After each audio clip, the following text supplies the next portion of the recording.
திருப்பரங்குன்றத்தில் சிஐஎஸ்எஃப் கூப்பிட்டு ஒரு 10 பேரையும் கூப்பிட்டு ராம ரவிக்குமார் மேலே விளக்கேற்றலாம் என்று 6:05 மாலை ஜிஆர் சாமிநாதன் உத்தரவு போடும்போது அவங்க இந்த இடத்துக்கு 7:30 மணிக்கு தான் வந்து சேர்றாங்க. ஆனால் 5 மணிக்கே இங்கே ஒரு கூட்டம், நயினார் நாகேந்திரன் உள்ளிட்ட கூட்டம் இங்கே தயாராக இருக்குது. போலீஸ் அடிக்கிறாங்க. 6:05க்கு ஜிஆர் சாமிநாதன் அப்படி ஒரு உத்தரவு போடுவார் என்பது நயினார் நாகேந்திரன் உள்ளிட்டவர்களுக்கு ஞானக்கண்ணில் தெரிஞ்சிருக்கு. நீதிமன்ற உத்தரவு இட்டும் கூட கார்த்திகை தீபம் ஏற்றவில்லை தமிழ்ந்து தலைப்பு செய்தி. அப்போ வழக்கமான இடத்துல கார்த்திகை தீபம் ஏற்றப்பட்டது. இவன் கேட்குற இடம் வேற.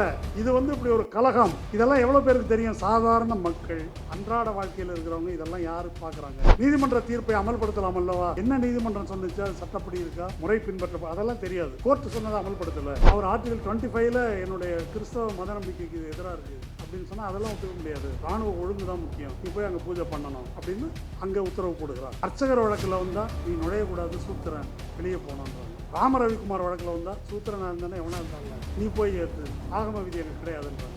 என்ன சட்டம் இங்கே இருக்குது? இந்த பக்கம் நான் எனக்கு கொள்கை எதிரி பிஜேபி அப்படின்னு சொல்லிட்டு ஒரு இளைஞர் கும்பல், அதை வைத்திருக்கக்கூடிய விஜய், தாவேகா அந்த கட்சி இந்த கணம் வரை பேச மறுக்கிறார்.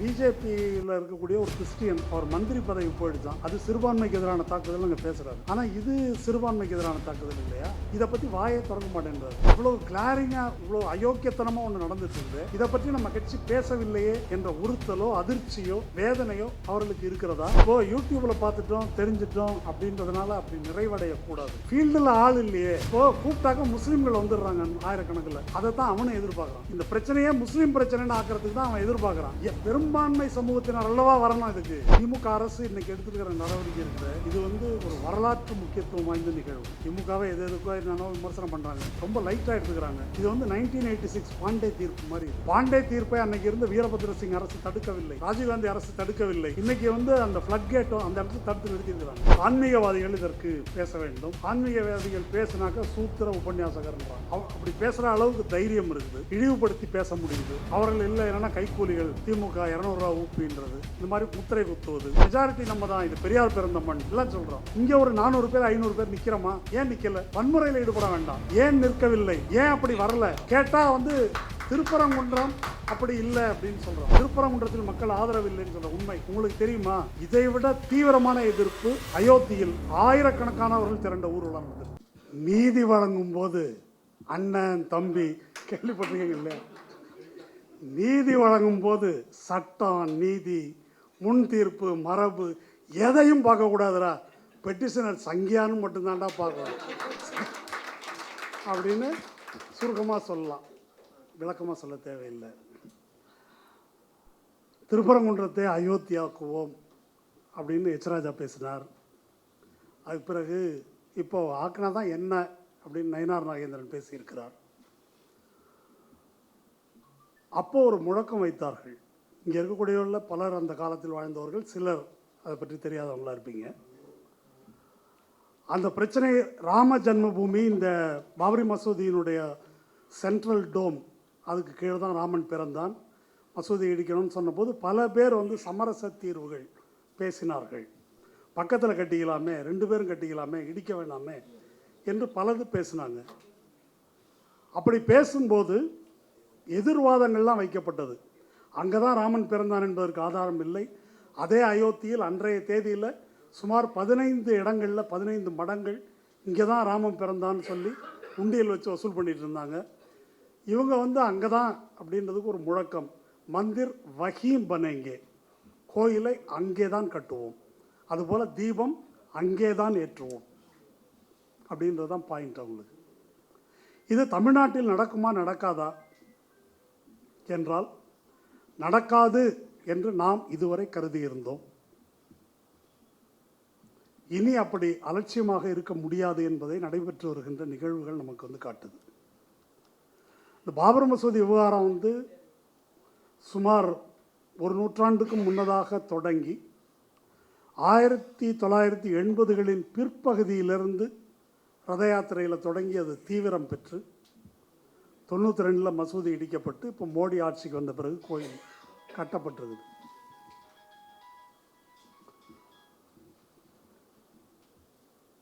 இத்தனை 10 ஆண்டுகள் எடுத்துக்கொண்ட இந்த பிரச்சனை இப்போ ஜிஆர் சாமிநாதன் ஆட்சியின் கீழ்னு கூட சொல்லலாம். கீழ் 10 நாளில் இதை முடிக்கிறேன் நான். அயோத்தியாவில் உங்களுக்கு அவ்வளோ காலம் எடுத்தது, திருப்பரங்குன்றத்தில் அவ்வளோ காலம் எடுக்காது என்று அதை 10 நாளைக்குள்ளே விசாரித்து முடிக்கின்ற அளவுக்கு அதை தள்ளி கொண்டு போவதை நாம் பார்க்கிறோம். இந்த அயோத்தி திருப்பரங்குன்றம் இதற்கிடையிலான பொருத்தப்பாடுகள் ரொம்ப நிறைய நேரம் கடந்து விட்டதால் சாராம்சமாக சொல்கிறேன். அவங்க அயோத்தி ஆக்குவோம் அப்படின்னு சொன்னது ஒரு பொதுவான கூற்று அல்ல. இந்த 2 நிகழ்வுகளுக்கும் இருக்கக்கூடிய நிறைய சிமிலாரிட்டிஸ், ஒப்புமைகள் நிறையா இருக்குது. ஒரு முக்கியமான வேறுபாடும் இருக்குது. இந்த அயோத்தி விவகாரத்துக்கு நீதிமன்றங்களை மட்டுமின்றி பெரும் அளவில் மக்களை திரட்டி அதன் மூலம் அரசுக்கும் கட்சிகளுக்கும் நீதிமன்றத்துக்கும் அழுத்தம் கொடுத்து தங்கள் நோக்கத்தை அவர்கள் நிறைவேற்றி கொண்டார்கள். இப்போ திருப்பரங்குன்றத்தை பொறுத்தவரையில் அப்படி மக்களை திரட்டி தமிழ்நாட்டின் மக்களுடைய கருத்து ஆதரவுடன் இதை அவர்களால் சாதிக்க முடியவில்லை. தேர்தலில் வெற்றி பெற்றும் சாதிக்க முடியவில்லை. ஒரு பொது கருத்தை கூட உருவாக்க முடியவில்லை. அப்போ எதை பயன்படுத்துகிறார்கள் என்றால் நீதிமன்ற அதிகாரத்தை பயன்படுத்துகிறார்கள். இந்த பக்கம் எப்படி ஆர்.என். ரவியை வைத்துக்கொண்டு தேர்ந்தெடுக்கப்பட்ட ஒரு அரசை முடக்குகிறார்களோ அதே போல் தேர்ந்தெடுக்கப்பட்ட அரசு மக்களின் விருப்பம் ஆகியவற்றை முடக்குவதற்கு தேர்ந்தெடுக்கப்படாத இந்த நீதிமன்றம், அருண்ஜேட்லியுடைய வார்த்தையில் சொன்னால் த டைரனி ஆஃப் த அன்எலெக்டட், தேர்ந்தெடுக்கப்படாதவர்களின் சர்வாதிகாரம். உச்சநீதிமன்றத்தை பற்றி தான் அவர் அப்படி சொன்னார் அருண்ஜேட்லி. அப்படி இந்த நீதிமன்றத்தின் சர்வாதிகாரத்தை வைத்துக்கொண்டு அதை சாதிக்க முயற்சிக்கிறார்கள். இப்போ இந்த திருப்பரங்குன்றத்தை ஏன் இந்த அயோத்தியை நினைவுபடுத்த வேண்டியிருக்கிறது என்று சொன்னால், நம்ம நாட்டில் கட்சிகள், முக்கியமாக நீதிமன்றங்கள் இதெல்லாம் எப்படி இயங்கி வந்திருக்குது, இதில் பிஜேபி ஆர்எஸ்எஸ்னுடைய மெத்தட், மோடஸ் ஆப்பரண்டின்னு சொல்கிறாங்க இல்லையா, அவருடைய செயல்பாட்டு முறைகள் அது என்னவாக இருந்திருக்குது என்பதை பற்றி நாம் ஒரு முறை மீள்பார்வை பார்த்து அதை நினைவுபடுத்தி கொள்ள வேண்டியிருக்குது. இன்றைக்கி கோயிலெலாம் கட்டியாச்சு, எல்லாம் முடிஞ்சு இது பண்ணிட்டாங்க. இப்போ அவங்க ஒரு காவி கொடியும் ஏற்றிட்டார். இப்போ மோடி கடைசியாக இந்த பகவத் ஜண்டா என்ற கொடியை ஏற்றிட்டார். இந்த பிரச்சனை எப்போ தொடங்கியது என்றால் 1853, 1857 நாம் சிப்பாய் கழகம் என்று சொல்லப்படுகின்ற முதல் சுதந்திர போர் தமிழ்நாட்டில் தான் நடந்தது. அது 2வது தான், அது தனி பிரச்சனை. அது அந்த 1857க்கு சில ஆண்டுகள் முன்னால் 1853 தான் இந்த இடத்துல ராமன் பிறந்தான் என்ற டிஸ்பியூட்டு, ஒரு சின்ன கலவரம் இந்து முஸ்லீம் தரப்புகளுக்கிடையே 53 தான் வருது. அதற்கு பிறகு 1857 அங்கே நவாப் தான் ஆட்சி செய்கிறார். அந்த நவாப் ஆட்சி செய்கின்ற காலத்தில் 1857 நவம்பரில் அங்கே அந்த மசூதிக்கு வெளியே, மசூதிக்கு உரிமையான வளாகத்தில் அதற்கு வெளியே ஒரு சின்ன மேடையை ஒருத்தர் கட்டுறாரு. அதுக்கு பேர் ராம் சபூத்ரா. அந்த இடத்துல தான் ராமன் பிறந்தான். ஓப்பனான மேடை, கோயில் இல்லை, ஒரு மேடை. அது 17 அடிக்கு 21 அடி ஒரு மேடை. அந்த இடத்துல தான் ராமன் பிறந்தார் என்று சொன்னபோது அந்த நவாப் என்ன செய்கிறாருன்னா, இடின்னு சொல்லலை, அது இடின்னு சொல்லாமல் முஸ்லீம் தரப்புக்கும் இந்து தரப்புக்கும் ஒரு பஞ்சாயத்து பண்ணி, நீங்கள் இந்த நேரம் கும்பிட்டுக்குங்க, அவங்க அந்த பக்கமாக தொழுகை பண்ணிக்கிங்க அப்படின்னு ஒரு பஞ்சாயத்து பண்ணி விடுறாரு. அது அவத் சமஸ்தானம், அயோத்தி என்பது. அந்த அவத் சமஸ்தானத்தை தான் வரலாறு படித்தவங்களுக்கு தெரியும், வாரிசு இலி கொள்கை என்று அப்போ இருந்த டல்ஹௌசி வைஸ்ராய், அவர் ஒரு மன்னனுக்கு வாரிசு இல்லைன்னா இந்த சமஸ்தானத்தை எடுத்துக்கொள்ளலாம் என்று அவங்க எடுத்துக்கலாம் என்று ஒன்று கொண்டு வரும்போது தான், கிழக்கிந்திய கம்பெனி அதை கொண்டு வரும்போது தான் அந்த பிரச்சனையே உருவாகுது. 1857 அதுக்கான அடிப்படை அங்கே தான் உருவாகுது. அப்போ அந்த அவத் சமஸ்தானத்தில் இருந்த நவாப், அந்த நவாபினுடைய அந்தப்புறத்தில் இருந்த ஒரு விவசாய பெண், அந்த பெண் பேர் ஹசரத் மகள். பட்டத்திராணிக்கு வாரிசுகள் இல்லை. வெள்ளைக்காரன் இப்படி எடுத்துக்கிட்ட போது நவாபும் சரண்டர். அதை எதிர்த்து போராடிய அந்த விவசாய பெண் ஹசரத் மகள். இதை எதுக்கு இங்கே சொல்கிறேன்னா, நமக்கு ஜான்சி ராணி என்று அது மட்டும்தான் தெரியும். மிக முக்கியமான ஒரு போராளி ஹசரத் மகள். கடைசி வரைக்கும் அவங்க சரண்டராக இல்லை. தன் மகனுக்கு தான் பட்டத்து உரிமை அப்படின்னு அவங்க ஃபைட் பண்ணுறாங்க. அடிப்படையில் ஒரு பெசன்ட் உமன். கடைசியில் அவங்க நேபாளத்தில் தலைமறைவாக காடுகளில் திரிஞ்சு அனாதையாக செத்து போகிறாங்க. அப்போ அந்த அவத் சமஸ்தானம் அப்படின்றது இந்து முஸ்லீம் இணைந்த கங்கா ஜமுனி கல்ச்சர் அல்லது சின்க்ரெட்டிக் கல்ச்சர் என்று சொல்லக்கூடிய இஸ்லாமியரும் இந்து கலாச்சாரமும் கலந்த ஒரு பண்பாடு, இலக்கியம் இதெல்லாம் வளர்ந்த ஒரு இடம்தான் அந்த அவத் சமஸ்தானம். அப்போ அந்த இடத்துல அந்த மன்னர் அன்னைக்கு வந்து இது கட்டின பிறகு அதை இடிக்க சொல்லலை, மாறாக இந்த மாதிரி ஒரு பஞ்சாயத்து பண்ணி விடுறாரு. இது வந்து 1885. அதுக்கு பிறகு அந்த கோயிலினுடைய அர்ச்சகர் மாதிரி இருக்கக்கூடிய மகந்த் அவர் என்ன செய்கிறாரு அப்படின்னு சொன்னால், அந்த மேடையில் நாங்கள் ஒரு கோயில் கட்டிக்கிறோம் அப்படின்னு ஒரு பெட்டிஷன் போடுறாரு உள்ளூர் கோர்ட். அப்போ வந்து சமஸ்தானம் முடிஞ்சிருது. கிழக்கிந்திய கம்பெனியின் கீழே அது பிரிட்டிஷ் ஆட்சி வந்துடுது 1857க்கு பிறகு. அங்கே சப்ஜெக்ட்கிட்ட ஒரு வழக்கு போடுறாரு, போட்டு இந்த இடத்துல கோயில் கட்டிக்கிறோம். அங்கே ஹரிகிஷன் சிங் என்பவர் தான் சப்ஜட்ஜ். இங்கே ராமையர் மாதிரி 1885. அவர் வந்து கோயிலெலாம் கட்டக்கூடாது, இது அனாவசியமாக பிரச்சனையாகும், கும்பிட்றதுன்னா இதோட கும்பிட்டுங்க, கோயில் கட்டுவதை அனுமதிக்க முடியாது, அது வந்து மத ரீதியான மோதலுக்கு வழிவகுக்கும் என்று சொல்லி நிராகரிக்கிறார். அதுக்கு மேலே அவர் அப்பீலுக்கு போகிறார். அப்பீல் வந்து மாவட்ட நீதிபதி. மாவட்ட நீதிபதி பேர் சாம்பர், வெள்ளக்கார நீதிபதி. அவர் வந்து அதை பரிசீலிச்சுட்டு என்ன சொல்கிறாருன்னா, அயோத்தியை வந்து இந்துக்களின் புனிதமான ஒரு இடம், ராமன் பிறந்த இடம் அப்படின்னு கருதுகிறாங்க. இந்த இடத்துல இந்த மசூதியை கட்டிட்டாங்க, அது உங்களுக்கு சங்கடமாக இருக்கலாம், ஆனால் கடியாரத்தெல்லாம் திருப்ப முடியாது. 356 வருஷம் கழித்து இப்போ இதை ஒன்றும் மாற்றலாம் முடியாது. இங்கே கோயில் கட்டுவது அப்படின்றது சரியில்லை, அதை ஏற்றுக்கொள்ள முடியாது. திரும்ப திரும்ப இந்த பிரச்சனையை கிளப்பாதீங்க. இதுக்கு ஒரு தீர்வு என்னென்னா, மசூதிக்கும் இந்த ராம் சபுத்ரா என்ற மேடைக்கும் இடையில் ஒரு வேலி அமைத்து விடுவது. நீங்கள் அந்த பக்கம் போகாதீங்க, அவங்க இந்த பக்கம் வர வேணாம் என்று ஒரு உத்தரவு போடுகிறார். இது மாவட்ட நீதிமன்றம். இது நடைபெற்றது 1885. இதுக்கப்புறம் எதுவும் கிடையாதுங்க. 1934 தான் அங்கே ஒரு இன்சிடெண்ட் நடக்குது. பசுவை கொன்று விட்டார்கள் அப்படின்னு சொல்லி ஒரு மதக்கலவரம். அந்த கலவரத்தை ஒட்டி ஒரு கூட்டம் போய் மசூதியை வந்து அட்டாக் பண்ணுறாங்க. அதில் சிறிய சேதாரம் ஏற்படுது. அப்போ அன்றைய பிரிட்டிஷ் அரசு என்ன செய்து அவங்களெலாம் அரெஸ்ட் பண்ணி யார் சேதம் ஏற்படுத்தினார்களோ அவங்கள்ட்ட தண்டத்தொகை வசூலித்து சேதப்படுத்திய அந்த மசூதியை வந்து மீண்டும் சீரமைக்கிறார்கள். இது நடைபெற்றது 1934.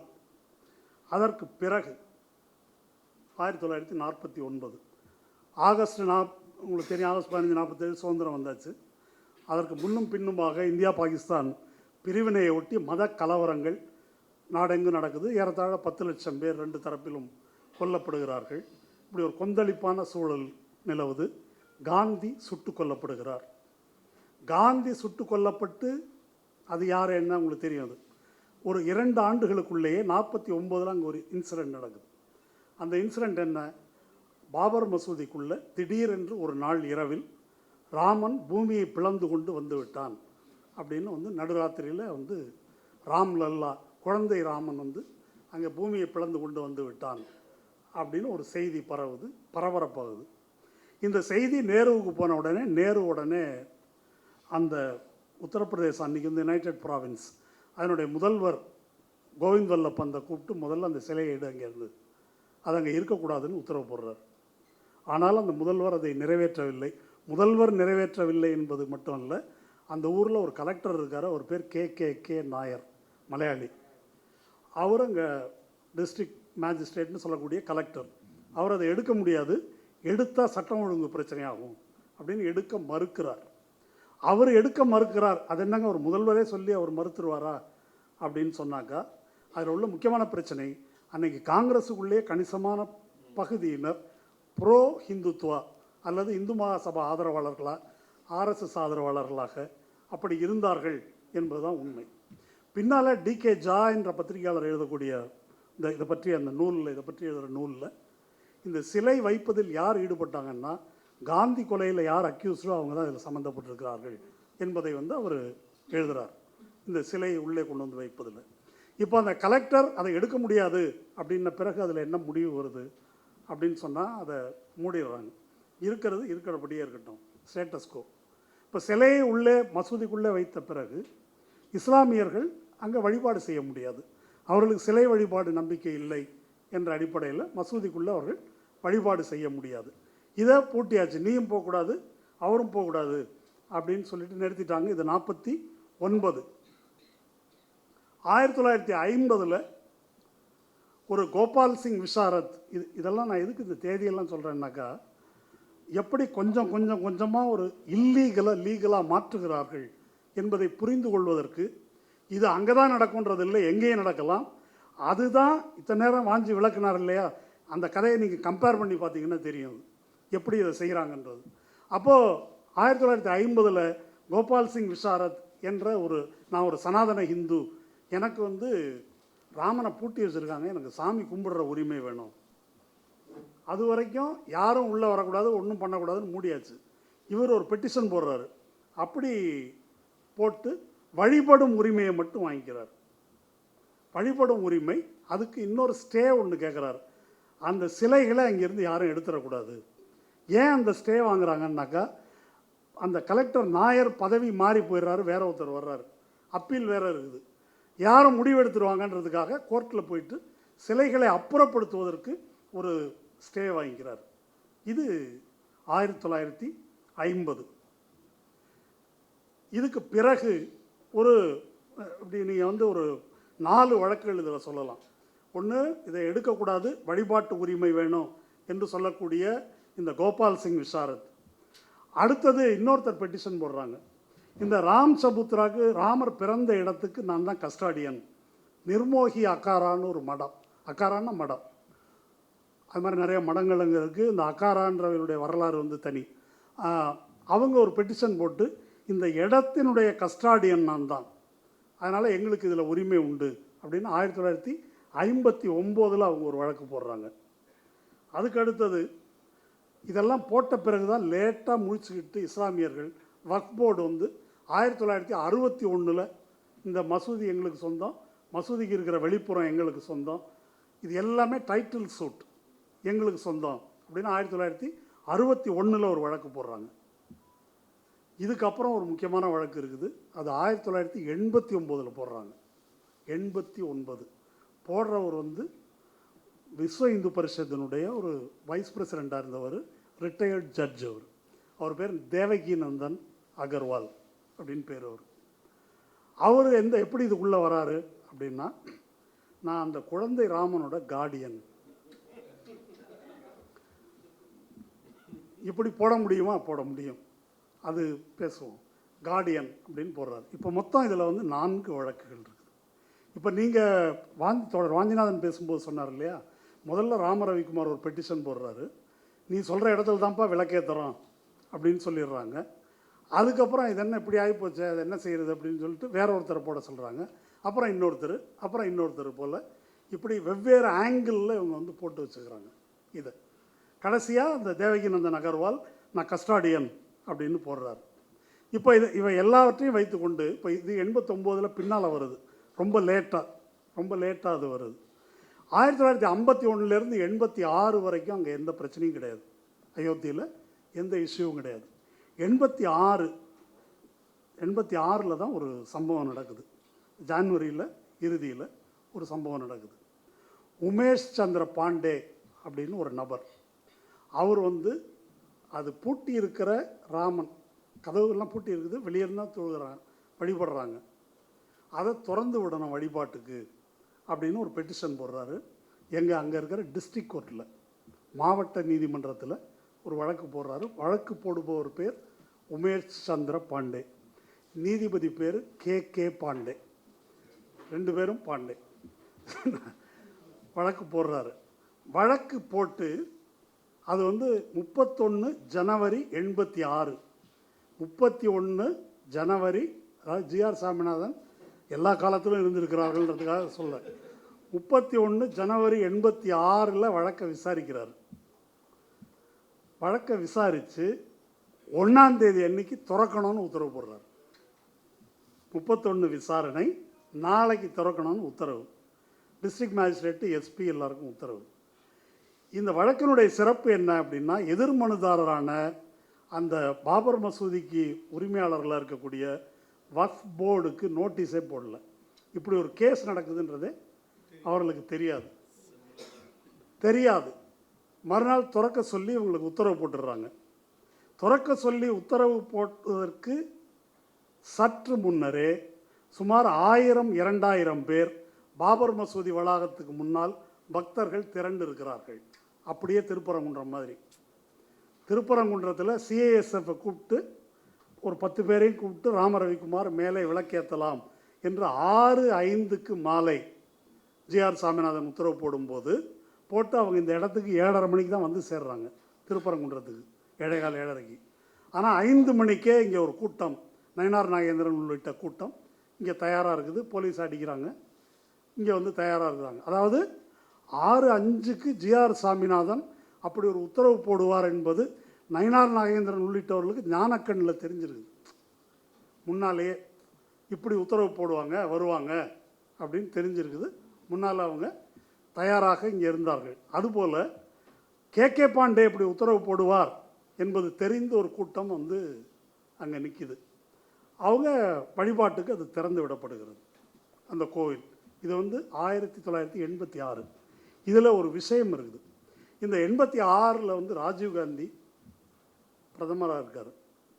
அப்போது இந்துக்களின் ஓட்டை, அவர் போஃபர்ஸ் ஊழல் மாதிரி பிரச்சனைகள்லாம் சிக்கியிருக்கிறார். இந்துக்களின் ஓட்டை கவர்வது அப்படின்னு ஒரு டார்கெட்டு, அதுக்காக நாங்கள் திட்டமிட்டு இதை செய்தோம் என்று அவருடைய கசின் அருண் நேருன்னு அவருக்கு ஆலோசகராக இருந்தார். அவர் பின்னால் டைம்ஸ் ஆஃப் இந்தியாவில் எழுதினார். நாங்கள் தான் அதை பிளான் பண்ணி செஞ்சோம், அதாவது பிஜேபிக்கு பதிலாக நமக்கு இந்த ஓட்டை வாங்கிறதுக்கு அப்படி செய்கிறோன்னு சொல்லி தலையில் கொல்லிக்கட்டை எடுத்து சொரிந்து கொண்டார்கள். 86 இப்படி திறந்து விட்ட அந்த கே பாண்டே பின்னால் ஒரு ஆட்டோபயோகிராஃபி எழுதினார், தன் வரலாறு. அந்த தன் வரலாறில் அவர் என்ன எழுதுகிறார் அப்படின்னா, நான் நீதிமன்றத்தில் உட்கார்ந்துருந்தேன்.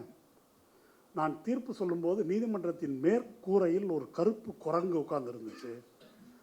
அந்த கருப்பு குரங்குக்கு பக்தர்கள் வந்திருந்து நீதிமன்றத்தில் இருந்தவங்க வாழைப்பழம் வேர்கடலை எல்லாம் கொடுத்தாங்க.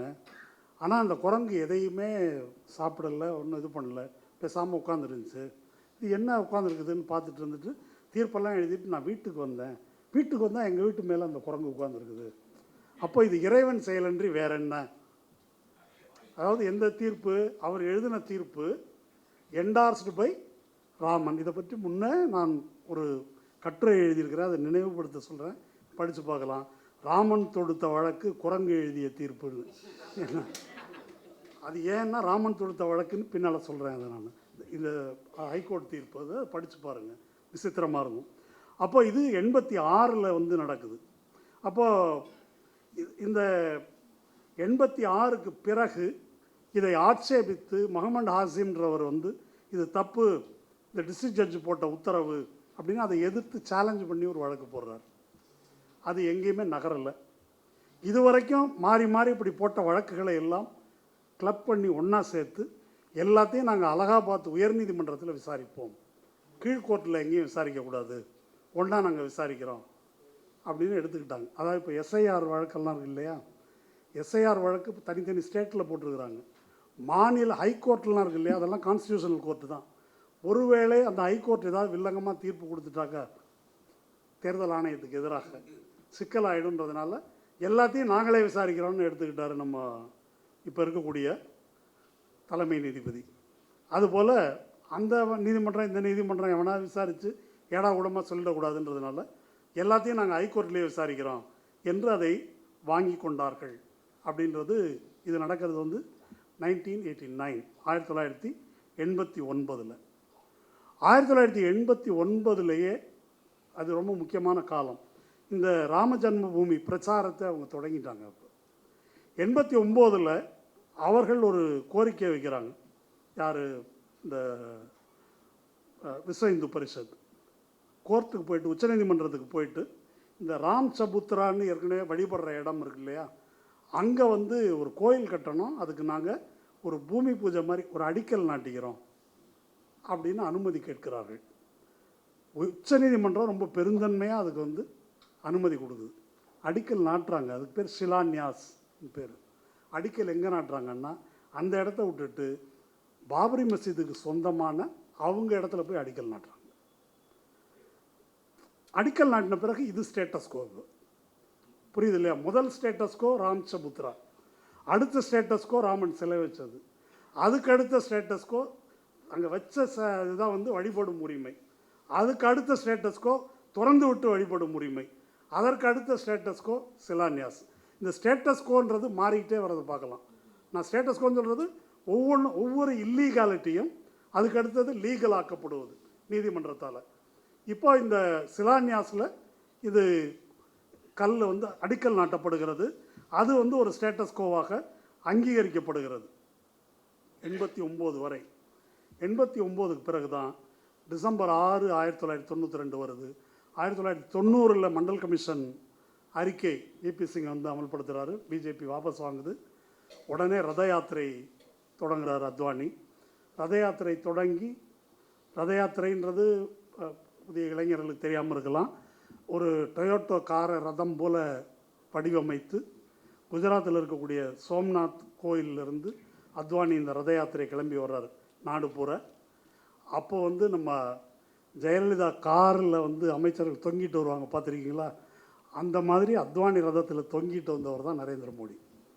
அப்போது அமாவாசைன்னு வச்சுக்கோங்க. அப்படி வந்தவர் வந்து பழைய படங்களில் நீங்கள் பார்க்கலாம். அப்போ கருப்பாக கச்சலாக இப்படி இருப்பார். இப்போது இருக்கிற மாதிரி இருக்க மாட்டார், நீங்கள் பார்க்கலாம். அது ரத யாத்திரை. ரத யாத்திரையின் விளைவாக நாடு முழுதும் கொடூரமான முறையில் இஸ்லாமியர்கள் கொல்லப்படுகிறார்கள். இப்போ பீகார் தேர்தலில் வெற்றி பெற்ற போது அசாமினுடைய ஒரு அமைச்சர், பாஜக அமைச்சர், ட்விட்டரில் ஒன்று போட்டார், கோபி ஃபார்மிங் வெற்றி பெற்றது அப்படின்னு போட்டார். அது ஒரு விவாதமாச்சு. கோபி ஃபார்மிங்னா காலிஃப்ளவர் ஃபார்மிங். கோபின்றது ஹிந்தியில், காலிஃப்ளவர் விவசாயம் வெற்றி பெற்றது. அது என்ன காலிஃப்ளவர் விவசாயம் என்றால், பீகாரில் இருக்கக்கூடிய பகல்பூர் என்ற இடத்துல எண்ணற்ற முஸ்லீம்கள் படுகொலை செய்யப்பட்டு இந்த மாதிரி விளைநிலத்தில், விவசாய நிலத்தில் புதைக்கப்பட்டு அதன் மேல் காலிஃப்ளவர் பயிரிடப்பட்டது. இது இன்னும் ப்ரூட்டலான கொலைகள்லாம் வந்து நிறைய இருக்குது. அப்போது ரத யாத்திரை என்பது ரத்த யாத்திரை. அது அப்படி ஒரு ரத யாத்திரை. அதன் முடிவில் தான் இந்த பாபரி மசூதி டெமாலிஷன் நடக்குது. 1992 இந்த மசூதி இடிக்கப்படும் போது அங்கே முதல்வராக இருப்பவர் பிஜேபியினுடைய கல்யாண் சிங். சுப்ரீம் கோர்ட்டில் போய் நாங்கள் வழிபாடு நடத்த போகிறோம், பாட்டு மட்டும்தான் பாட போகிறோம், பஜனை செய்ய போகிறோம், எந்த பிரச்சனையும் ஏற்படாது என்று விஸ்வ இந்து பரிஷத் வாக்குறுதி கொடுக்கிறது. கல்யாண் சிங் வாக்குறுதி கொடுக்குறார், நான் அந்த ஸ்ட்ரக்சர் பாபர் மசூதிக்கு எந்த பாதிப்பும் ஏற்பட நான் அனுமதிக்க மாட்டேன் என்று சுப்ரீம் கோர்ட்டில் அவர் வாக்குறுதி அளிக்கிறார். இதையெல்லாம் தாண்டி ஒரே நாளில் பாபர் மசூதி இடிக்கப்படுது. அது அத்வானியிலேருந்து முரளி மனோகர் ஜோஷி, அசோக் சிங்கால், சாத்வி தம்பரா, இன்னும் இது மாதிரி அத்தனை பேரும் தலைவர்கள், அத்தனை பேரும் அங்கே அணிவகுத்து நிற்க அவர்கள் பார்வையில் அது வந்து மசூதி இடித்து தரைமட்டமாக்கப்படுகிறது.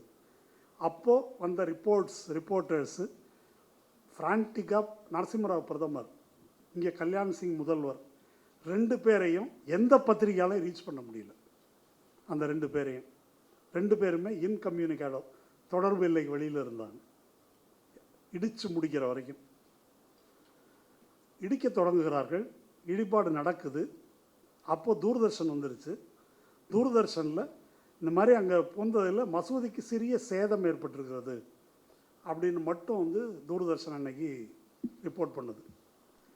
நேரே போன பத்திரிகையாளர்கள் வீடியோகிராஃபி எல்லாம் வந்துட்டதுனால அன்றைக்கி இந்துஸ்தான் டைம்ஸில் கரண் தப்பாருக்கு கீழே இருந்த சீமா சிஷ்டி என்ற ஒரு பெண் பத்திரிகையாளர் வீடியோ எடுக்கிறாங்க. இன்னொரு ஃபோட்டோகிராஃபர் வந்து ஸ்டில் ஃபோட்டோகிராஃப்ஸ் எடுக்கிறாரு. இதெல்லாம் டாக்குமெண்ட்ரி எவிடன்ஸ். அவங்க வந்து நேரடியாகவே எடுக்கிறாங்க. இது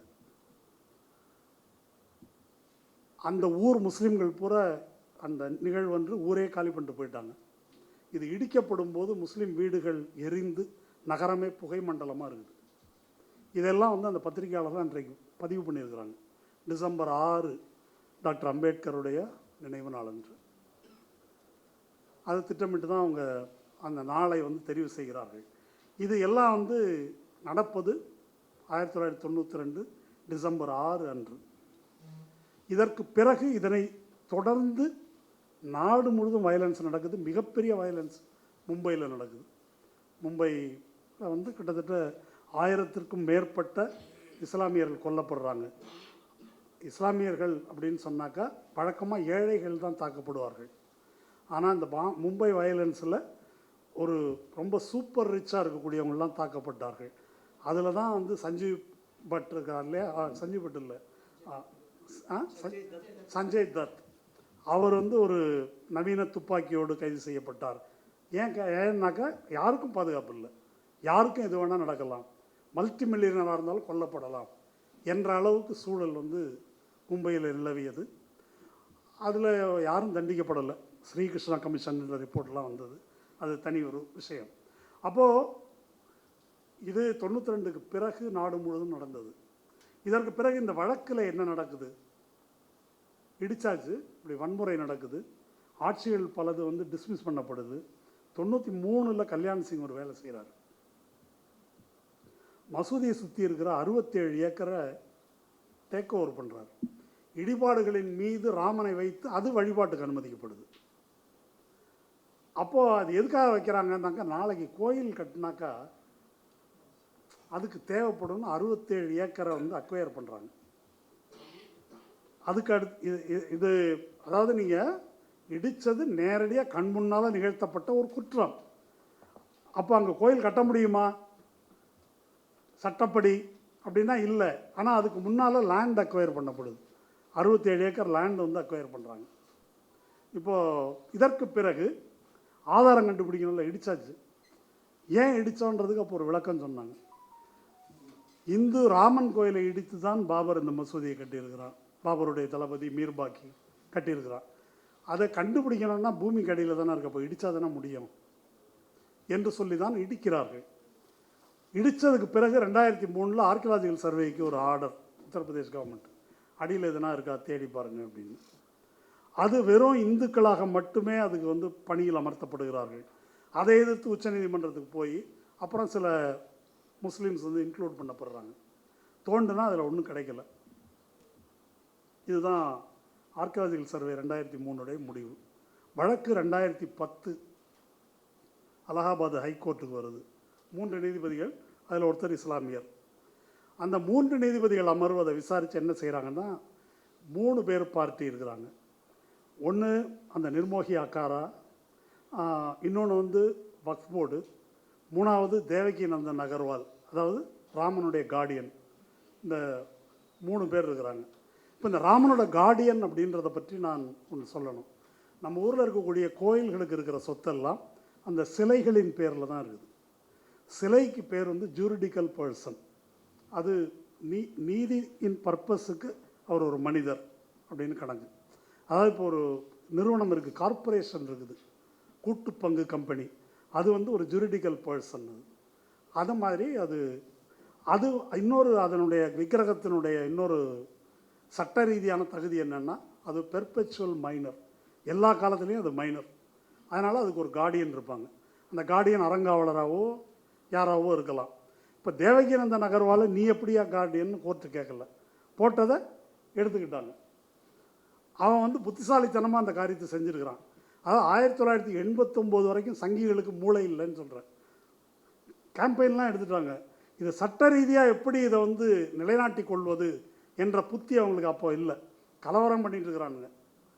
அதை வந்து பின்னால் 89ல் இந்த ரிட்டையர்டு ஜட்ஜு தான் அந்த கதை கண்டுபிடிச்சி, நான் ராமனுக்கு கார்டியன் அப்படின்னு பெட்டிஷன் போட்டு அதில் வந்து இன்க்ளூட் ஆகிறார். இப்போ இந்த 3 பேர் இந்த வழக்கில் இருக்கிறாங்க. இந்த வழக்கை விசாரித்த நீதிமன்றம், இது வந்து ஒரு சிவில் வழக்கு. இந்த சிவில் வழக்கில் 3 பேருமே இந்த மொத்த இடமும் எனக்கு சொந்தம்னு தான் கேட்குறாங்க. 3 பேருடைய கோரிக்கையே அது. நீதிமன்றம் இந்த இடத்துல ராமன் பிறந்தான் என்பதற்கு என்ன எவிடன்ஸ் என்ற கேள்வியை வந்து பரிசீலிக்குது. அதை பரிசீலிக்கும் போது அந்த தீர்ப்பு என்ன சொல்லுது அப்படின்னா, அந்த இடத்துல ராமன் சிலை இருக்கணுன்ற அவசியம் இல்லை. பூமியை பிளந்து 1949 அன்று ராமன் வந்தானா என்பது பற்றி கூட எனக்கு தேவையில்லை. அங்கே ராமன் பிறந்தான் என்று இந்துக்கள் நம்பினால் அந்த இடத்தில் ராமன் இருக்கிறார். இது அந்த தீர்ப்பில் இருக்குது. இப்போ நம்ம தூணிலும் இருப்பார் துரும்பிலும் இருப்பார்ன்றோம் இல்லையா, அந்த மாதிரி அங்கே நம்பினா அங்கே இருக்கிறார். அது ஒரு ஓப்பன் ஸ்பேஸே, அது அப்படி தான் எடுத்துக்கணும். அது அந்த கடவுள் பிறப்பிடமாக இருப்பிடமாக அப்படி தான் எடுத்துக்கொள்ள வேண்டும் என்று அந்த தீர்ப்பு சொல்லி, என்ன செய்கிறாங்கன்னா அந்த 3ஆக பிரித்து கொடுத்துட்றாங்க. 1/3 1/3 1/3 3 பேருக்கும் அதை பிரித்து கொடுக்கிறார்கள். அதை வந்து சுப்ரீம் கோர்ட் வந்து ஸ்டே பண்ணுது. ஜஸ்டிஸ் லோதா வந்து ஸ்டே பண்ணுறாரு. அவர் ஸ்டே பண்ணுறதுக்கு மிக முக்கியமான காரணம் ஒன்று சொல்கிறாரு. என்ன இந்த நம்பிக்கை அதுக்குள்ளெல்லாம் அவர் போகலை. அவர் மிக முக்கியமாக ஒரு காரணம் சொல்கிறார். இது ஒரு டைட்டில் சூட். இந்த டைட்டில் சூட்டில் 3 பேரும் முழு இடத்துக்கும் உரிமை கேட்கிறார்கள். இதை 3ஆக பிரித்து கொடுக்கணும் அப்படின்னு பெட்டிஷனர் யாருமே கேட்கல. பெட்டிஷனர் கோராத ஒன்றை நீங்கள் வழங்க முடியாது அப்படின்னு சொல்லி தான் பிரைமா ஃபேசி இல்லீகல் இது அப்படின்னு தீர்ப்பு கொடுக்குறார். அதான் சாமிநாதன் பண்ணிக்கிறது. பெட்டிஷனர் கோராத ஒன்றை அவர் தீர்ப்பில் என்ன சொல்கிறார் தெரியுமா? இந்த தீர்ப்பில் மரபு என்பதற்கு இது தீபத்தூணில் விளக்கு ஏற்றப்பட்டது என்ற மரபுக்கு ஆதாரம் இல்லை என்றாலும் இந்த சொத்தின் மீது தனக்கு இருக்கின்ற உரிமையை தேவஸ்தானம் நிலைநாட்டி கொள்ள வேண்டி இருக்கிறது. தேவஸ்தானம் கேட்கல, அது தேவஸ்தானம் நிலைநாட்டி கொள்ள வேண்டி இருக்கிறது. அதன் பொருட்டாவது ஒரு நாள் விளக்கேற்ற வேண்டும் அப்படின்னு சொல்லிட்டு அதுக்கு ஒரு உதாரணம் சொல்கிறார். சென்னை ஹைகோர்ட்டில் ஒரு நாளைக்கு வந்து கேட்டை மூடுவாங்க, யாரும் உள்ளே உடக்க மாட்டோம் அப்படின்னு எல்லா கேட்டையும் எதுக்காக மூடுறாங்கன்னா இது எங்கள் இடம் அப்படின்னு நிலைநாட்டி கொள்வதற்கு, அதன் பொருட்டாவது விளக்கேற்றப்படணுன்றார். இப்போ பிரச்சனை என்னன்னு கேட்டால், பெட்டிஷனர் கோராத ஒரு ரிலீஃபை நீங்கள் கொடுக்க முடியுமா என்ற அடிப்படையில் தான் ஜஸ்டிஸ் லோதா அந்த ஹைகோர்ட் தீர்ப்பை வந்து அவர் நிறுத்தி வைக்கிறார். அதற்கு பிறகு இவங்க ஓகே, அதுக்கு பிறகு தான் ஃபைனல் தீர்ப்புக்கு வந்துடுறோம். நம்ம இறுதி தீர்ப்புக்கு சந்திரசூட் 5 நீதிபதிகள் வழங்கிய தீர்ப்புக்கு வந்து நம்ம வந்துடுறோம். மொட்டைக்கடுதாஸ் தான். ஏன் இப்போ கவர்னருக்கு கொடுத்துருக்கிற பிரசிடென்ஷியல் ரெஃபரன்ஸுக்கு கொடுத்துருக்கிற கருத்தும் மொட்டைக்கடுதாஸ் தான். 5 பேர் யார் சைன் பண்ணாங்க அப்படின்னு இல்லை, அப்படி சைன் பண்ணாத அதை வந்து கொடுத்துருக்குறாங்க. அதில் என்ன சொல்லியிருக்கிறாங்க, அதில் ரொம்ப மையமான விஷயம் என்ன அப்படின்னாக்கா, 1528 மசூதி கட்டப்பட்டது. 1857 அப்புறம் தான் அந்த பிரச்சனை வருது. இதற்கு இடைப்பட்ட காலத்தில் இஸ்லாமியர்கள் தொழுகை நடத்தியதற்கு அவர்கள் ஆதாரம் தரவில்லை. மசூதி எதுக்கு கட்டுவாங்க? அந்த பீரியடில் வேற என்ன ஆதாரம் கொடுக்க முடியும்? அந்த காலகட்டத்தில் இந்த சட்டங்கள், இந்த முறைமைகள் இதெல்லாம் வருவதற்கு முந்தைய காலம் அது. அப்போ இந்த கேள்வியை அவர் வந்து இந்துக்களிடமும் கேட்டிருக்கணும் நீதிமன்றம். ஆனால் இந்துக்களிடம் அந்த கேள்வி கேட்கவில்லை அப்படின்றது ரொம்ப முக்கியமானது. அதே போல் டிசம்பர் 6, 1992 அந்த மசூதியை இடித்தது அப்படின்றது அக்ரீஷியஸ் வயலேஷன் ஆஃப் லா, அப்பட்டமான சட்ட மீறல் அப்படின்னு சொல்லியிருக்கிறாங்க. அப்போது அப்படி ஒரு சட்ட மீறலில் ஈடுபட்டவர்களுக்கு அதை சொத்தாக்க முடியுமா, உரிமையாக்க முடியுமா அப்படின்னு ஒரு கேள்வி இருக்குது. அப்போது பிரசாந்த் பூஷன் போன்றவர்கள் அந்த கேள்வி எழுப்பினாங்க. தந்தையை கொன்ற தனையனுக்கு தந்தையின் சொத்தை உரிமையாக்க முடியுமா? கிடையாது. அப்படி தந்தையின் சொத்து தனையனுக்கு சொந்தம், ஆனால் அவன் கொலை பண்ணிட்டான்னு வச்சுக்கோங்க, அது ப்ரூவ் பண்ணப்பட்டாக்க அவனுக்கு வந்து சொத்து சொந்தமாக முடியாது.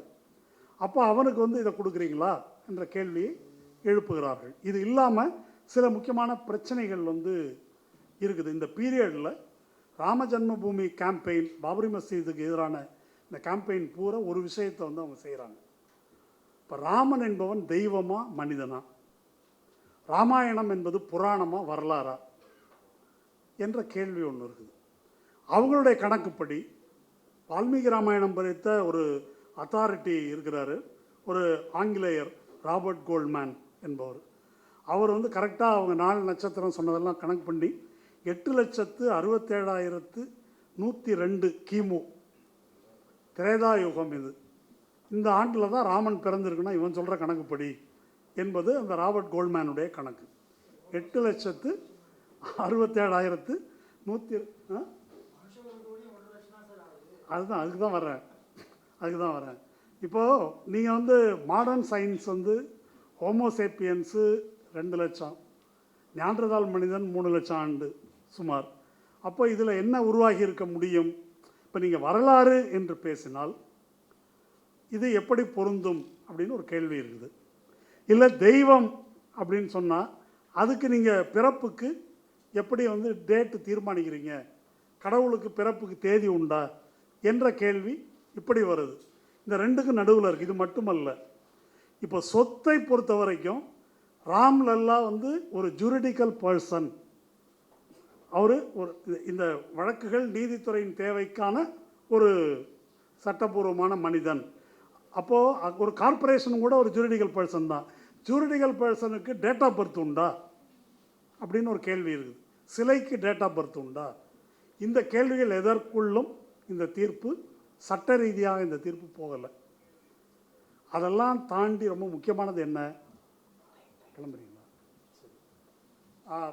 தோழர் இன்னைக்கு கிளம்ப வேண்டியிருக்குது. அவர் இரவு ட்ரெயினுக்கு போகணும், அதனால் அவர் கிளம்புறாரு. தோழர்கள் மன்னிக்க, நான் ட்ரெயினுக்கு போகிறதுனால நாளை கழிச்சு இந்த வழக்கு இருக்குது. அப்புறம் ஒரு அறிவிப்பு மட்டும், டிசம்பர் 3 மதுரையில் அமைதி, டிசம்பர் 14 வர ஞாயிற்றுக்கிழமை மதுரையில் அமைதி மத நல்லிணக்க பேரணி ஒன்று மதுரையில் ஏற்பாடு பண்ணியிருக்கோம். வாய்ப்புள்ளவங்க கலந்துக்கோங்க, இல்லை நண்பர்களுக்கு தகவல் சொல்லுங்கள். நன்றி.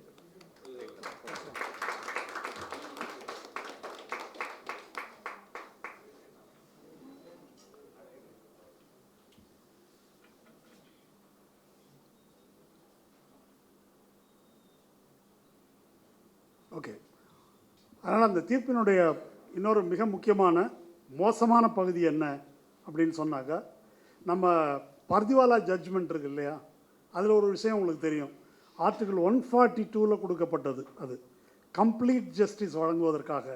அதனால தான் ஆஸ் சூன் ஆஸ் பாசிபிள் அப்படின்னு நீ போட்டு வச்சுருக்க முடியாது, 3 மாதம் என்று கால இலக்கு தீர்மானித்தது. 142 கீழே உச்சநீதிமன்றத்துக்கு முழு நிறைவான நீதி வழங்குவதற்கு இருக்கின்ற அதிகாரத்தின் கீழ் தான் அந்த 142 அந்த தீர்ப்பு கொடுக்குறாங்க. அதுபோல் 2G வழக்கில் வழக்கு விசாரணைக்கெல்லாம் வருவதற்கு முன்னால், அது ஊழல் வழக்கு பரவலாக பேசப்பட்ட காலத்தில் அதை உடனே விசாரணைக்கு எடுத்த நீதிபதி, உச்சநீதிமன்ற நீதிபதி கங்குலி ஆராசா கொடுத்த எல்லா லைசன்ஸையும் ரத்து பண்ணி உத்தரவு போடுறாரு, விதவுட் ட்ரையல், விசாரணைக்கு முன்னாலேயே. அதுவும் 142 தான் வந்து அதை கொடுக்குறாங்க. இந்த அயோத்தியா தீர்ப்பு 142 கொடுக்கப்படுது. இது வந்து ஒரு ரியல் எஸ்டேட் பிரச்சனை. இது ஆக்சுவலாக இது ஒரு உரிமையியல் வழக்கு. அதை எதுக்கு 5 நீதிபதிகள் கான்ஸ்டியூஷனல் பெஞ்ச் வந்து விசாரிக்கணும்? அது எதற்கு 142 வந்து வழங்கணும் தீர்ப்பு? என்ன முழு நிறைவான நீதி அப்படின்னாக்கா, குற்றவாளிகளுக்கு அந்த இடத்தை சொந்தமாக்கி விட்டு முஸ்லீம்களுக்கு அந்த பக்கம் ஒரு இடம் ஒன்று கொடுக்குறேன், 5 ஏக்கரோ ஏதோ ஒன்று கொடுக்குறேன் என்று எழுதிவிட்டு, இது ஒரு கம்ப்ளீட் ஜஸ்டிஸ் வழங்குவதற்காக நாங்கள் செய்திருக்கிறோம். இது மட்டும் இல்லாமல் அந்த தீர்ப்பினுடைய மிக ஆபத்தான, மிகவும் பிரச்சனைக்குரிய சில பகுதிகள் இருக்குது. தீர்ப்பு பூரா இடத்துல ABC 3 பேருக்கு இடையில் பிரச்சனை இருக்குது. ஆனால் தீர்ப்பு முழுதும் இந்து தரப்பு முஸ்லீம் தரப்பு என்று பேசுகிறது. இப்போ இந்து தரப்புன்றது யார்? நீங்களா, நானா, எல்லாரும் சேர்ந்தா? முஸ்லீம் தரப்பு என்பது யார்? அப்படி பேசவே முடியாது. அப்படி ஒரு அந்த மாதிரி ஒரு சொல்லாடலை இந்த தீர்ப்பு வந்து அறிமுகப்படுத்துது. ஆக பெரும்பான்மையான இந்துக்களின் பிரதிநிதிகள் அவங்க.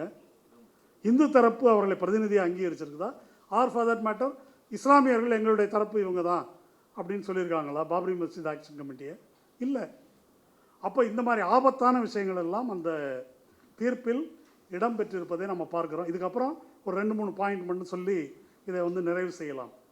இந்த மசூதி இடிக்கப்பட்ட பிறகு குற்றவாளிகள் இருக்காங்க இல்லையா, அவங்க மீதான வழக்கு விசாரணை, சிபிஐ வழக்கு இழுத்து இழுத்து இழுத்து செப்டம்பர் 2020 அனைவரும் விடுவிக்கப்படுகிறார்கள்.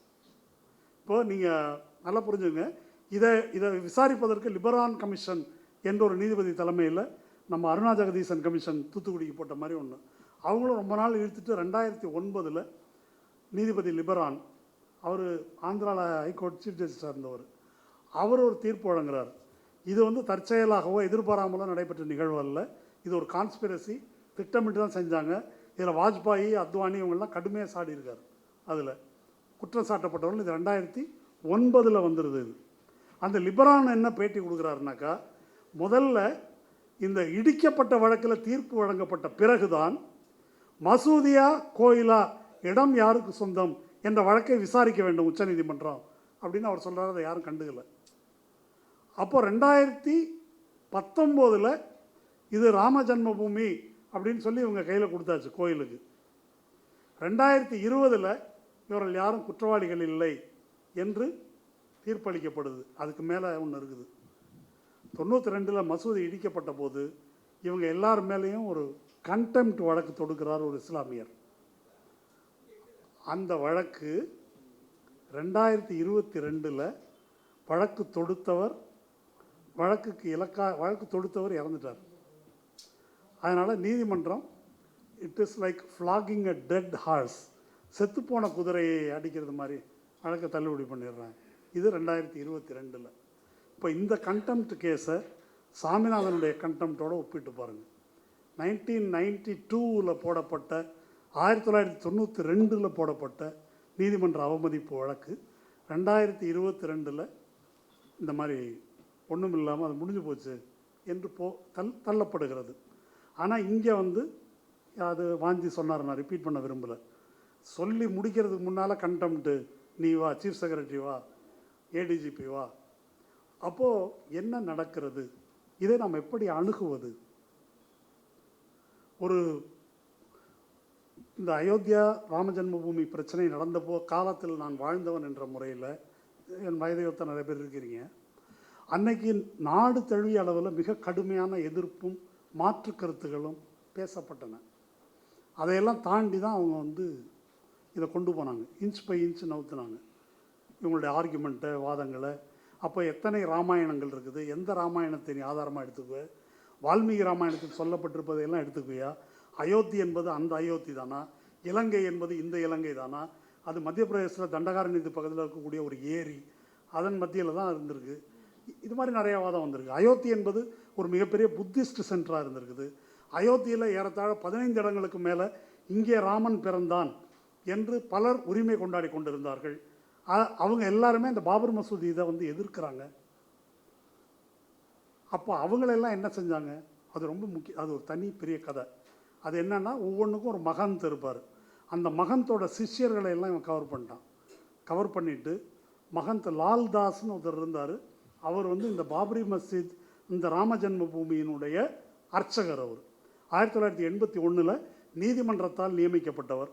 அவர் உள்ளேயே பகத்சிங் படம் வச்சுருந்தார். அவர் ஒரு இடதுசாரி சாய் உள்ள நபர். அவர் தான் அந்த மகந்த். அவர் விஸ்வ இந்து பரிஷத், அந்த ஆர்எஸ்எஸ்னுடைய இந்த இயக்கத்தை கடுமையாக எதிர்த்தார். மசூதி இடிக்கப்படுவதை எதிர்த்தார். ராமன் அங்கே பிறந்தான்றது தான் அவருடைய நம்பிக்கையும். இதையும் கட்டிங்கன்னா அதுவும் அங்கே இருக்கணும் என்பது அவருடைய கருத்து. அவர் 92 மசூதி இடிக்கப்படுது. கல்யாண் சிங் ஆட்சி வந்தவுடனே அவரை பதவியை விட்டு அகற்றுகிறார்கள். 93 அவர் மர்மமான முறையில் சுட்டு கொல்லப்படுகிறார். அவர் 91, 92 பேட்டி கொடுத்துருக்கார். அந்த பேட்டியில் அவர் என்ன சொல்லியிருக்காருனாக்கா, இந்த அயோத்தியில் மட்டும் சுமார் 50 மகந்துகள் கொல்லப்பட்டிருக்கிறார்கள். நான் இன்னும் உயிரோடு எப்படி இருக்கிறேன்னு எனக்கே புரியல அப்படின்னு அவர் சொல்லியிருக்கார். அப்போ 50 மகந்துகள் ஏன் கொல்லப்பட்டார்கள்னா, இது பூரா ப்ராப்பர்ட்டி, பணம், சிஷ்யர்களை ரெடி பண்ணி குருவை போட்டுடுறது. இது ஏகப்பட்ட கொலைகள் அங்கே நடந்திருக்குது. இதை பற்றி டிகே ஜா இந்த அக்காராக்கள் பற்றி தனியாக எழுதியிருக்கிறார். அப்போது அதனால தான் இதை பற்றி சொன்னேன். இப்போது இங்கே ராஜா பட்டருக்கும் பிச்சை கூறுகளுக்கும் என்ன நடக்கும், இந்த மாதிரி இவங்க சொல்லிட்டு இருந்தாங்கன்னாக்கா, இதுதான் இங்கே கூடாது அப்படின்னு சொன்னாக்கா எதுவும் நடக்கும். அவங்களாம் எவ்வளோ நிற்பாங்க. இப்படி ஒரு ஹிஸ்ட்ரி இருக்குது.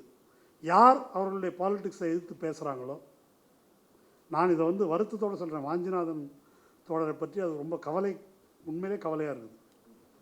என்ன அப்படின்றது. இது மட்டும் இல்லை, ஒரு ஸ்டெர்லைட்டில், அதற்கு முன்னால் தாதுமணல் கொள்ளையில் நாங்கள் சேர்ந்து இயங்கியிருக்கிறோம். அதுக்கு முன்னால் மதுரையில் கிரானைட் விவகாரத்தில், அனைத்து சாதி அர்ச்சகர் வழக்கில், சிதம்பரம் கோயில் பிரச்சனையில், இப்போது இந்த பிரச்சனை. அவருடைய தனிப்பட்ட பாதுகாப்பு என்ற கோணத்திலிருந்து பேசலை நான். அது இந்த மாதிரி பொது வாழ்க்கைக்கு வருபவர்கள் அதை எதிர்கொண்டு தான் ஆகணும், அது வேறு விஷயம். ஆனால் இதை எதிர்த்து அன்றைக்கு பேசியதை நான் திரும்ப எண்ணி பார்க்கிறேன். அந்த அளவுக்கு இது இன்றைக்கி விவாதத்துக்கு உட்படுத்தப்படுகிறதா, பேசுகிறோமா என்ற கேள்வி இருக்குது. அன்னைக்கு யாருமே இதை ஆதரித்து பேசவில்லை. உங்களுக்கு தெரியும், துக்ளக் வந்து கருப்பாக அட்டப்படம் போட்டாங்க. டைம்ஸ் ஆஃப் இந்தியாவிலேருந்து, ஹிந்துவிலேருந்து எல்லாருமே அந்த மசூதி இடித்த நாளை கருப்பு நாள் என்று அறிவிக்க வேண்டி இருந்தது. அந்த மாதிரி ஒரு சூழல் நிலவியது. இன்னைக்கு எடப்பாடி என்ன பேசுகிறத பார்க்குறோம் நம்ம. அவங்க அரசு, ஜெயலலிதாவும் அவருடைய அரசும் எடுத்த முடிவுக்கு எதிராக அவர் பேசுகிறார். அவர் பேசுகிறாருன்றது மட்டும் இல்லை, அதுக்கு முன்னால் ஜெயக்குமார் கொஞ்சம் நியாயமாக பேசுகிறாரு, என்ன மரபோ அது பின்பற்றப்படணும்னு. இவர் பேசின பிறகு அவர் சைலண்ட் ஆகிட்டார். அதுக்கு பிறகு இதை வாங்கி எல்லாரும் பேசுகிறாங்க, எடப்பாடி ஆதரித்து.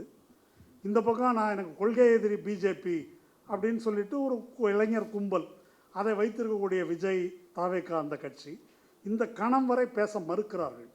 அங்கே போயிட்டு பிஜேபியில் இருக்கக்கூடிய ஒரு கிறிஸ்டியன், அவர் மந்திரி பதவி போயிடுச்சான், அது சிறுபான்மைக்கு எதிரான தாக்குதல் அங்கே பேசுகிறாரு.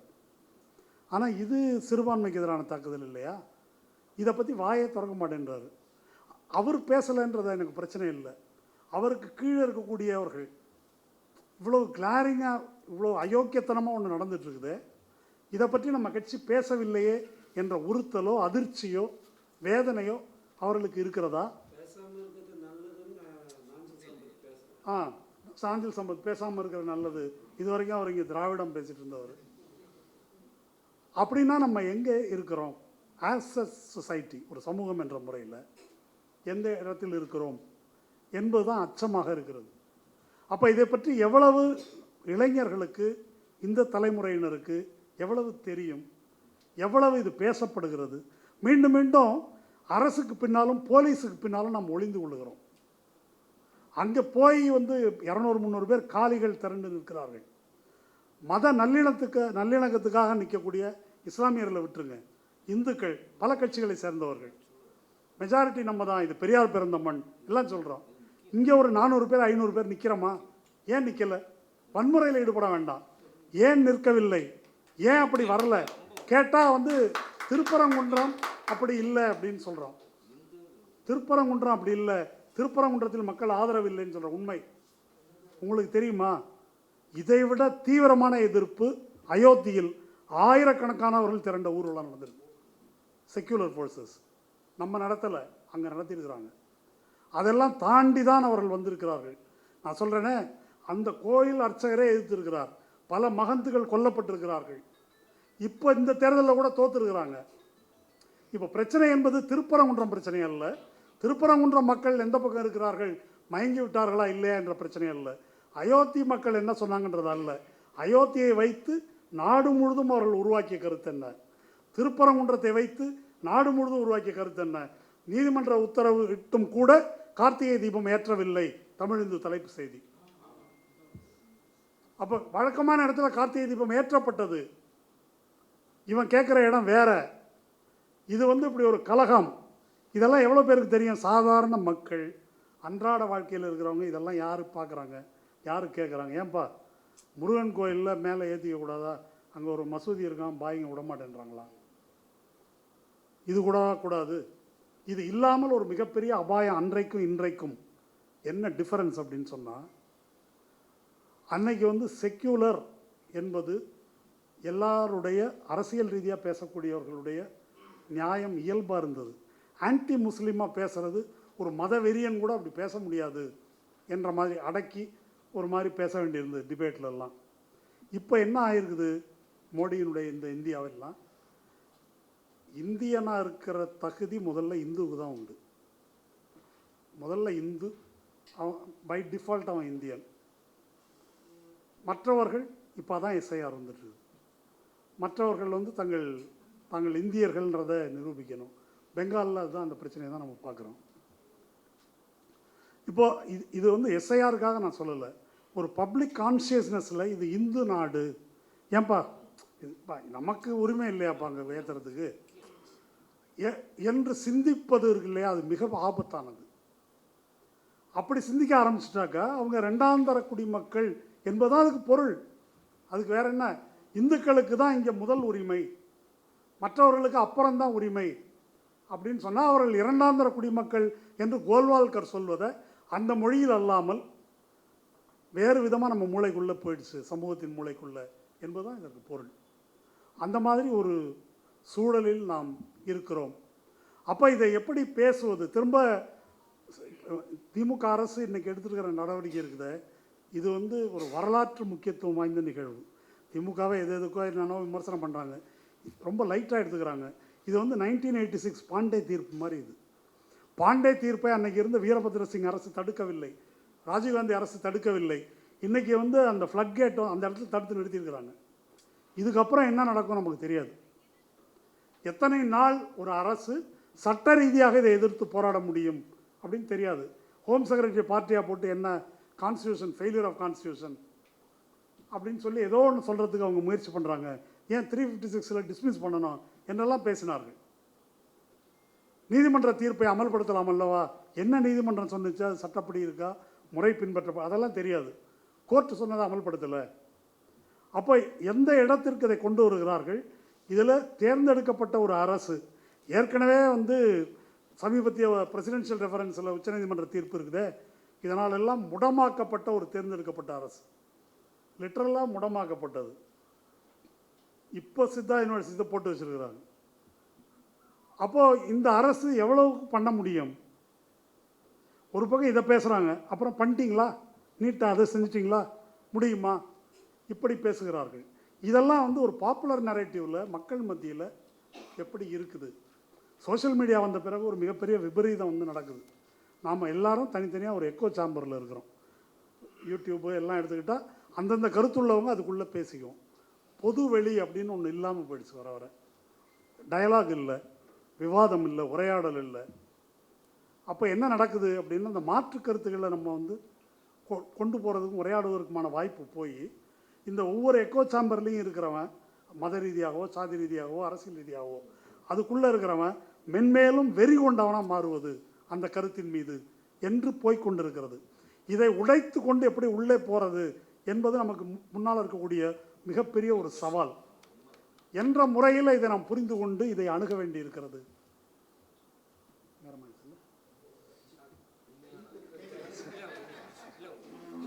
நேரம் ஆயிடுச்சு.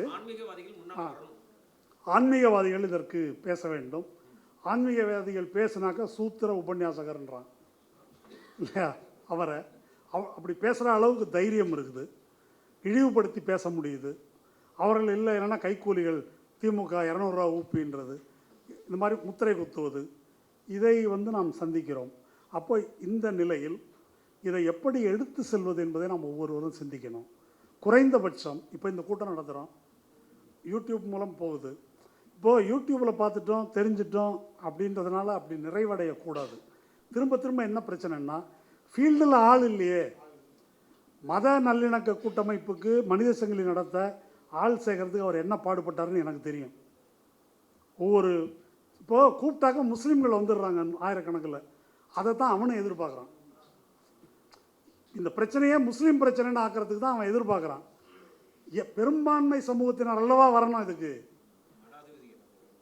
மடாதிபதிகளோ யாரும் வர்றதில்லை இப்போ. அப்போது அது கட்சிகள்லேருந்து எப்படி இருக்குது அது நமக்கு தெரியும். அரசு வந்து இப்படி முடிவு எடுக்கலாம். பொலிட்டிக்கல் பார்ட்டிஸ், நான் சொல்வது இந்த பக்கம் இந்தியா கூட்டணி பக்கம் மதச்சார்பின்மை பக்கம் இருக்கக்கூடிய கட்சிகளும் கூட ஃபீல்டில் அந்த மாதிரி ஒரு ஆக்டிவான அரசியல் நடவடிக்கையில் இல்லை. அது இல்லாத ஒரு நிலை உருவாயிடுச்சு படிப்படியாக. தேர்தல் கட்சிகளுக்கு அப்பாற்பட்ட இயக்கங்களும் கூட ஒரு அடையாள எதிர்ப்புகளை காட்டும் நிலை வந்து வந்துடுச்சு. அடையாள எதிர்ப்புக்கு மேலே வந்து ஒரு கன்சாலிடேட் பண்ண ஒரு எதிர்ப்பு. இவ்வளோ நாளாக இது வந்து நடக்குது, இன்றைக்கி இல்லை. இப்போ அவர் சொல்லிட்டு போகிறார் தோழர், இந்த கோரிக்கைக்காக மதுரை மக்கள் இதை ஆதரிக்கலை, திருப்பரங்குன்றம் மக்கள் இதை ஆதரிக்கலை. அவர் சொல்கிற பேரணியில் ஒரு 10,000 20,000 50,000 பேர் வருவாங்களா? பார்க்க தான் போகிறோம். அப்படி நடக்காது, அப்படி நடப்பதில்லை. அப்படி நடக்க வைப்பதற்கு நாம் என்ன செய்யணும் என்பதை யோசிக்க வேண்டும். இப்போ நமக்கு இருக்கிற ஒரே ஒரு பிடிமானம் மக்கள் மன்றம் மட்டும்தான், நீதிமன்றம் அல்ல. அங்கே ஒன்றும் நடக்காதுன்னு தெளிவாக தெரிஞ்சு போச்சு. சுப்ரீம் கோர்ட்டில் கண்டெம்ட்டுக்கு போயிருக்கிறாங்க. அங்கே ஒன்றும் பெரிய ரிலீஃப் கிடைக்கும்ன்றதுக்காக இல்லை, வேறு வழி இல்லை, அங்கே போயிருக்கிறாங்க. இந்த விஷயத்தை அங்கே கொண்டு போகிறதுக்கு அங்கே நீதி கிடைக்கும் என்பதற்காக அல்ல. ஆமாம் ஆமாம். சூரியகாந்த் இப்போ தான் ஒரு தீர்ப்பு கொடுத்துருக்காரு. ஒரு கிறிஸ்தவர், அவர் வந்து இந்து சீக்கிய கோயிலில் விக்கிரக வழிபாட்டில் ஈடுபட வேண்டும், அந்த ரெஜிமெண்ட்டுக்கு பொறுப்பாக இருக்கிறவர். இல்லைங்க, அது என்னுடைய மத நம்பிக்கைக்கு எதிரானது, நான் மற்றதையெல்லாம் கடைப்பிடிக்கிறேன், ஆனால் அந்த போய் கருவறைக்குள்ளே செஞ்சு பூஜை செய்ய முடியாது என்று சொன்னதுக்காக டிஸ்மிஸ் பண்ணப்பட்டிருக்காரு. அப்போது ஆர்டிகல் 25, ஆர்டிகல் 32, ஆர்டிகல் 32ன்றது இராணுவ வீரர்களுக்கானது. அவங்களுடைய அடிப்படை உரிமையை ரத்து செய்கின்ற அதிகாரம் ஆர்டிகல் 32க்கு இருக்குது. அவர் ஆர்டிகல் 25ல் என்னுடைய கிறிஸ்தவ மத நம்பிக்கைக்கு எதிராக இருக்குது அப்படின்னு சொன்னால் அதெல்லாம் ஒத்துக்க முடியாது, இராணுவ ஒழுங்கு தான் முக்கியம், நீ போய் அங்கே பூஜை பண்ணணும் அப்படின்னு அங்கே உத்தரவு போடுகிறார்கள். அர்ச்சகர் வழக்கில் வந்தால் நீ நுழையக்கூடாது, சூத்திரன் வெளியே போகணுன்றாங்க. ராம ரவிக்குமார் வழக்கில் வந்தால் சூத்திரனாக இருந்தானே எவனாக இருந்தாலும் நீ போய் ஏற்று, ஆகம விதி அங்கே கிடையாதுன்றாங்க. என்ன சட்டம் இங்கே இருக்குது, என்ன விதிமுறை இருக்குது, எந்த நீதிமன்றத்தில் எதை வாதாடி முறை மீறல், அந்த மீறல், இந்த மீறல், எதை இப்போ எஸ்ஐஆர் வழக்கு நடக்குது, இது என்ன லட்சணத்தில் நடக்குது? பிரைமா ஃபேசி அன்கான்ஸ்டியூஷனல் என்று பீகார் இது தொடங்கும் போதே பேசிவிட்டார்கள். அதற்கு எந்த மறுப்பும் நீதிபதியால் சொல்ல முடியல. மாறா நீதிபதி என்ன செய்கிறார்? இதெல்லாம் செய்வது தேர்தல் ஆணையத்தினுடைய உரிமை. இதுக்குள்ளே என்ன வேணும் உங்களுக்கு கேளுங்க. எஸ்ஐஆர்னு ஒன்று நடத்துகிற அதிகாரம் உங்களுக்கு கிடையாது, எந்த ரூல்லையும் இது வரல.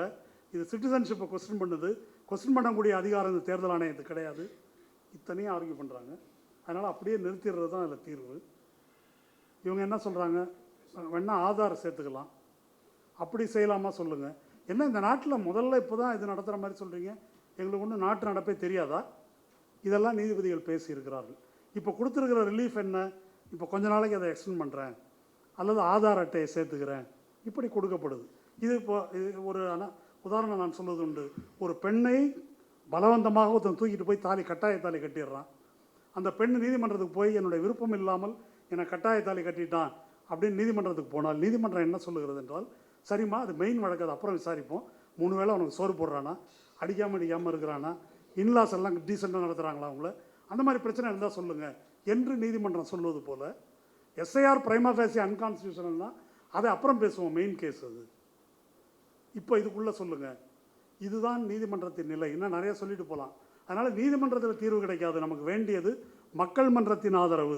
மக்கள் மன்றத்தின் ஆதரவுன்றது தேர்தல் வாக்களிப்பது மட்டும் அல்ல, அவங்களால அதை வீதியில் கொண்டு வர முடியுது. அது கூலிக்கு கூட்டு வர கூட்டம்னு சொல்லாதீங்க, ஒரு வெறி பிடித்த கூட்டமாக கொண்டு வராங்க. அது அவன் டெய்லி ஒர்க் பண்ணுறான் கீழே. அது ஆர்எஸ்எஸ்னுடைய நடவடிக்கை. அந்த மாதிரி மதச்சார்பின்மைக்காக நிற்பவர்கள் அல்லது பார்ப்பனியத்தை எதிர்த்து நிற்பவர்கள் அந்த மாதிரி ஒர்க் பண்ணுறோமா, அந்த மாதிரி அமைப்புகளை உருவாக்குறோமா, அந்த மாதிரி மக்களை திரட்டுகிறோமா என்றால் இல்லை. அப்படி இல்லை, இது ஒரு யதார்த்தம். அந்த மாதிரி ஒர்க்கே நடக்கலை. அது எலக்ட்ரல் பார்ட்டியாக இருந்தாலும் சரி, தேர்தலில் பங்கேற்காத இயக்கங்களாக இருந்தாலும் சரி, அந்த மாதிரி ஒரு நடவடிக்கையில் நாம் ஈடுபடுவது இல்லை. அது இல்லாமல் நம்ம தெரிவிக்கின்ற எதிர்ப்புகள் அப்படின்றது எப்படி இருக்குது? இது ஒரு பெசிமிஸ்டிக் நோட்டில் நான் முடிக்க விரும்பலை. இருந்தாலும் ரொம்ப ஆப்டிமிஸ்டிக்காக, நம்பிக்கையோடு, தைரியமாக வெல்வோம், முறியடிப்போம்லாம் அப்படி தைரியமாக பேசக்கூடிய நிலை இல்லை. ஒரு சோகமான ஒரு மேற்கோளோடு இதை முடிக்கிறேன். பாபர் மசூதி இடிக்கப்பட்டு விட்டது. அந்த இடிபாடுகள் இருக்கு இல்லையா, ரபிள்ஸ்ன்னு சொல்கிறது, அந்த ரபிள்ஸை எங்கள்கிட்ட ஹேண்ட் ஓவர் பண்ணுங்கன்னு முஸ்லீம்கள் மனு போட்டிருக்கிறார்கள். அதை அவங்க எங்களுடைய மத நம்பிக்கைப்படி அதை வச்சு வேறு எதுவும் செஞ்சிடக்கூடாது, அந்த இடிபாடுகளை எங்களிடம் ஒப்படையுங்கள். என்னுடைய கருத்து, அதை படிக்கும்போது கண்ணீர் வந்தது.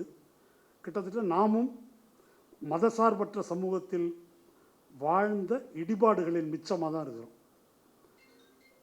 உயிருள்ள மிச்சங்களாக இருக்கிறோம். அதற்கு மேல் எதுவும் செய்ய முடியாதவர்களாக இருக்கிறோம். இப்படி தான் நீடிக்க வேண்டுமா என்பதை சிந்திப்போம். நன்றி.